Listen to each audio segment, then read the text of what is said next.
All right, it's another edition of the Penn State Breakdown with Adam Breneman.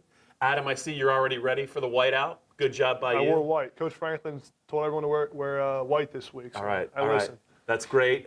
If it's a whiteout, that probably means Penn State's playing a really good team, and that is the case. Unbeaten Ohio State coming into town, 7:30 kick Saturday at Beaver Stadium. A lot of buzz for the game. Everyone's excited. Game of the day. Game day is going to be there. So much to talk about, but let's just talk a little bit about what you've seen from Penn State against Illinois, and then we'll kind of fast forward that to the matchup with Ohio State. The whiteout, you've been on the field for some whiteouts, and we were talking a little bit earlier. It's such a unique atmosphere. It's a little daunting. It can be really hard to function if you're an offense with the crowd and the student section and all that white. It's really, I think, worth probably 10 points, I think, to Penn State. Maybe more, maybe less. But from your point of view, what about the whiteout and that crowd makes it so tough to function? And what's the hardest things for the opposing offense that they need to do that they can't do? Maybe? Yeah. I mean, it's going to be a really electric atmosphere on Saturday night, obviously, and I think for a lot of reasons, we talked about the 10 points that is probably worth for Penn State. I think we're going to see, especially with a young quarterback like Dwayne Haskins, his first real, true road test in a whiteout atmosphere. I think it's going to be very helpful for Penn State to try to knock off a really talented Ohio State team. We're going to see a lot of the silent counts, which because of the silent counts, sometimes you'll see balls snapped when quarterbacks aren't ready. You'll see snaps over a quarterback's head, and a lot of false starts, obviously. But the thing that Ohio State has as advantage is they're an experienced team, except for really the quarterback position that's played in big games, whether it's a Michigan, whether it's at any of these Big Ten schools have loud stadiums. Right. Maybe not quite as loud as the whiteout's going to be, but I think if Penn State fans can be as loud as possible, they're definitely going to see some mistakes from Ohio State, and hopefully a few of those turn into some points. With with Ohio State throwing the ball a little bit more this year, what about the effect? What does it have on maybe the Ohio State offensive line if they're trying to, if they're going to try and throw the ball? Yeah. Penn State wants to blitz, or the defensive ends want to get up the field. Does it affect the offensive line almost as much as the quarterback? Yeah, I'd say even more so than just the snap count is the communication on the offensive line. I mean, what the average fan may not know is that when before a snap, the center, the quarterback, they have to make a mic point and identify who the mic linebacker is, which then dictates who everyone blocks. I mean, if there's one miscommunication on the offensive line as far as who's the mic and who's blocking who, I mean, that's when guys run free. So I think that's probably the hardest part. And in that process of pointing the mic and offensive linemen communicating is when centers and quarterbacks think they might have heard a snap call, or they might have heard something they didn't when balls get snapped by accident. So there's a lot of miscommunication that goes on, and it's what makes the whiteout so special. Yeah. So it sounds to me like you think that this will really be a benefit to the Penn State defense, maybe more than any other unit. Oh yeah. The whole team's going to feed off the energy of the crowd, and if they get a lead, it could be really exciting. But it should help the defense, and that segues into what I wanted to talk about with you next, Adam. So Penn State's defense, it's great that Penn State's offense has scored 63 points in back-to-back games, but it kind of hides the fact that Penn State was actually losing to Illinois last week, 24-21 in the third quarter. Illinois was able to run the ball. They did run for 245 yards. Penn State finally slowed them down in the final 20 minutes of the game, but we've also seen them struggle against App State. We've seen them struggle for a half against Pitt. And this offense is much better, I think, than all those by quite a large margin. Yeah. When you factor in the play of the Penn State defense and also some special teams miscues, they've kind of not really been clean throughout all of their games.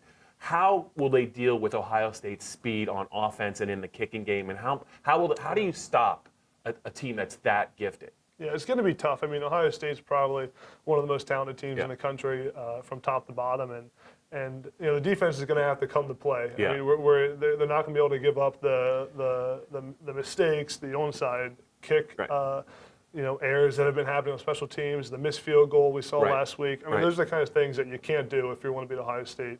Granted, they are playing in the whiteout, which will benefit Penn State, but at the end of the day, the defense is going to have to cut out the Right. mistakes, and hopefully they've had a few games now to try to iron out some of those kinks. And but I think that for Penn State to win this game, they're going to have probably have a defensive touchdown, a blocked punt, something like that to really swing momentum in this game. It's there's a crazy stat about how the percentage of winning after you block a punt. Right. And I think if Penn State can do that and make a big play on special teams, last year we had Saquon's touchdown at the beginning of the game. So a big play like that, I think Penn State needs to pull this one off. So I think we'll probably see it early in the game and hopefully carry that momentum for the remainder. Yeah, we talk about the kicking game. Last year, Penn State allowed a blocked punt in the fourth quarter against Ohio State. It hurt them. But 2 years ago, in the big upset in front of the Whiteout crowd, they blocked a punt, and then they blocked a field goal that was returned for a touchdown. So to your point, Penn State's probably going to have to win the kicking game, or at the very least, hold them even and not give up any big plays. They gave up a kick return touchdown against App State, and that really changed the momentum early in that game. One guy, though, Adam, that we haven't really talked about, we talked about Dwayne Haskins. And Dwayne Haskins, first-year starting quarterback, great physical tools, already in the Heisman conversation. But one guy we really haven't brought up is Trace McSorley. Trace McSorley, at the start of the year, everyone thought he would be a pretty legitimate Heisman contender. Maybe not off to the best start, only completing 53% of his passes. Has run very well, for a lot of touchdowns. Had the big drive against App State in regulation. Didn't panic when they were down by 3 against Illinois. What have you seen from him this year? What's different? What do you like? What don't you like? And also, do you feel like this is a game where if Trace plays well and Penn State wins, they will be talking about maybe him and the Heisman again? Yeah, I think when you look at Trace's season so far, I mean, they're 4-0. You got to give him credit for that.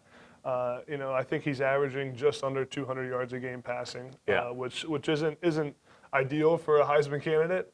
He is running the ball very well. You got to factor in the amount of drops we've seen the first few weeks. I mean, I'd probably say without the drops, he's probably completing 62% of his passes. And all those touchdown passes that have been called back. Yeah. So, I mean, I think he's played very well. He's a leader of that team.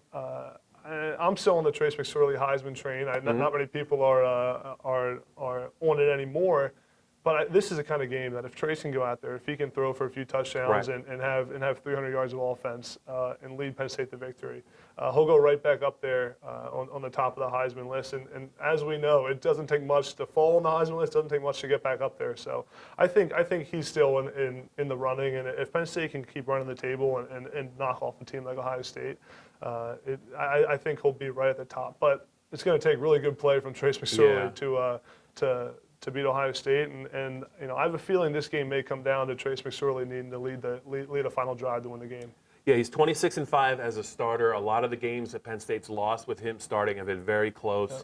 He's been in a lot of tight situations in the fourth quarter. That should help him, whereas Dwayne Haskins really hasn't had to do that yet. It'll be interesting to see if the game is tight in the fourth quarter, which quarterback steps up and kind of leads their team. I wouldn't bet against Trace either. It sounds like you won't as well. Yeah. So that's it for this edition of the Penn State Breakdown with Adam Breneman. Just a reminder, all the videos that we're doing, all the Adam Breneman breakdown videos, all the Penn State videos, you can get all of them on Penn State's YouTube channel. I hope I have this right or I'm going to get in a lot of trouble. YouTube.com/allpennstate is where you want to go for the latest in Penn State videos on PennLive. He's Adam Breneman. I'm Bob Flounders. You guys have a great week.